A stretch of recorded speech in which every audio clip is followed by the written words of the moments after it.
The face of hunger across the country has changed measurably in the last 3, 4, 5 years. Dad loses his job, then mom loses her job. The home that they had been in for many, many years, unfortunately, they lose that, and they end up living in their car, or unfortunately, living quarters where 8, 10 people have to bunk in a small facility. Several years ago, I worked for a caterer, and it broke my heart to see the wonderful food that just went to waste. We're wasting like so much food because, you know, we don't use anything left over from the day before. So, you know, we always have a lot of stuff left. So, you know, we were like throwing, you know, like potatoes, soups, everything. We just, you know, bread, everything we just go into trash. I personally hate waste food. 250 portions worth of food, meaning we could feed anywhere from 100 to 200 people after a football game with what we have left over, which seems like, I know, a huge amount. But in the grand scheme of things, when we have the amount of people we're serving, it actually is a small percentage of extra food. We have so much food in this country, and it gets thrown in a trash can. With catering, you know, there's always leftovers. And in order to not waste those leftovers, we were looking to partner with someone who could, you know, do something with it and help out less fortunate people. And that's where the relationship started. And it's just really developed and built from there. We Don't Waste is a nonprofit organization that captures and recovers unused food from events, venues, caterers, restaurants, and other major food providers across the city, takes that food on an instant basis, picks it up and delivers to over 35 different community-based agencies across the city. The supplement that came from We Don't Waste, it was like a godsend, because it wasn't just food, it wasn't just junk food, it was actually very healthy, nutritious food. He found us through our website, colfaxcommunitynetwork.org, and learned about our program, and that's when the partnership began, and it's been a huge benefit to our community here. I think this is a really simple concept. We're trying to connect people who have too much food, surplus food, with the people who don't have any at all. Larimer Associates is in the restaurant business through a variety of partnerships with chefs and restaurant managers. Honestly, we try and confine and concentrate our efforts with a few organizations where we really think we can make a difference, and we think that the organization is making a difference.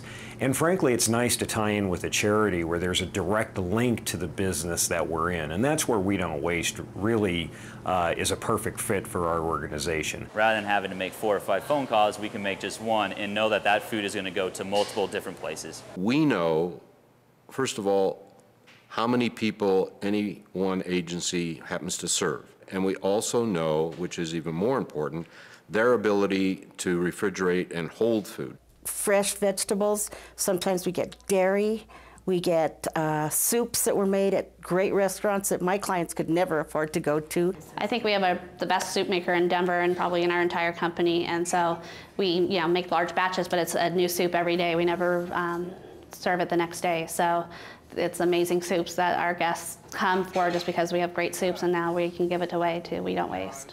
We have a small kitchen, so sometimes we can't, you know, keep a lot of the leftovers, so first I had to throw it away right away, so this has helped me out big time. You know, our food's very nutritious, and it's not junk food, and so now it's getting out to these people that could absolutely use it, and so I think it's great.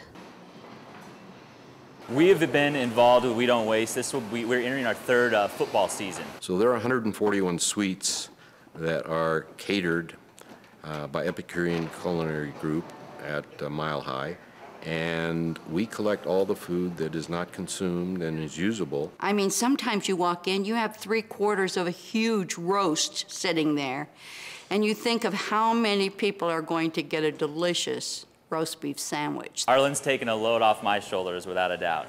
He takes on a big chunk of what my staff used to have to do at the end of the game. We picked up our first load yesterday, and it actually took us 2 trips, and we have to go back again today to pick up more.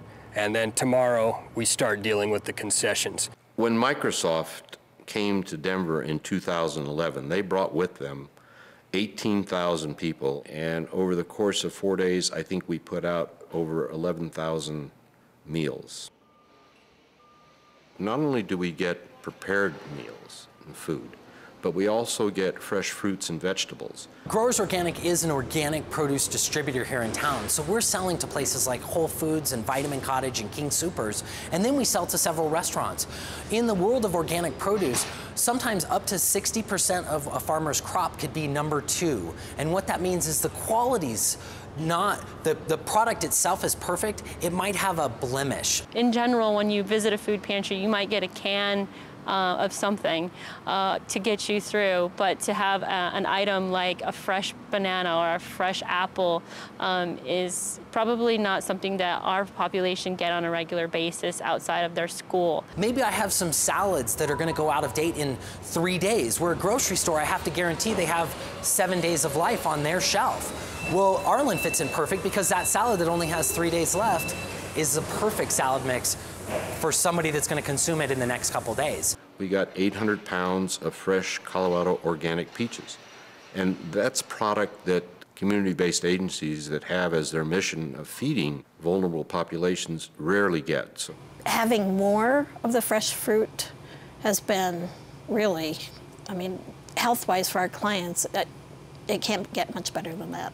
It gets the food at a time when it can still be utilized for consumption, and it gets to people who need it the most. Just because they're poor doesn't mean they don't have the same health requirements that we do. And I hope that in some small way, a kind of a light goes off and they say, wow, this is exciting, this is good, this is enjoyable, I like this.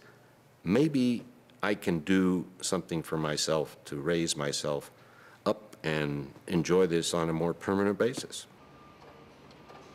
Knowing that it's fulfilling its mission and that it's expanding its base of support and its base of beneficiaries as well. We've seen the growth and feel really good about that. With the connections that they have, it seems like we're getting more and more.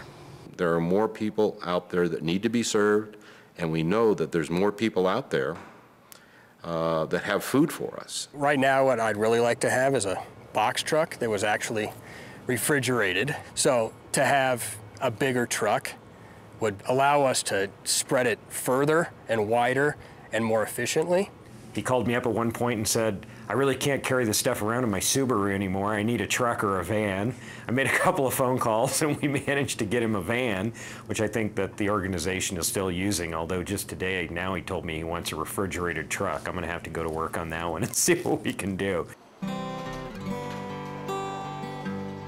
The last 2 years, we've saved over 500 tons of food from being put into the landfill. You know, people come first. We're all human beings and we all, you know, struggle at times. So anything I can do to make someone else's life a little bit better or assist other people with that, then, you know, I feel like I'm doing the right thing, and that's what's important to me. They actually give you reports at the end of every month, so you know not necessarily where it's going, but how it was utilized, and the fact of what kind of weight or tonnage you were shipping out. Because it's one thing to say, oh, we just give money or we give food to somebody. It's another thing when we see actually how that money or that food is being put to use. I have heard time after time from the people that we pick up food for that we really appreciate you providing us with the report, but what we really appreciate is the fact that the food that we have that would normally go wasted is now being used by people who really benefit from it. Yeah, so our corporate entity, which is the Palm Corporate,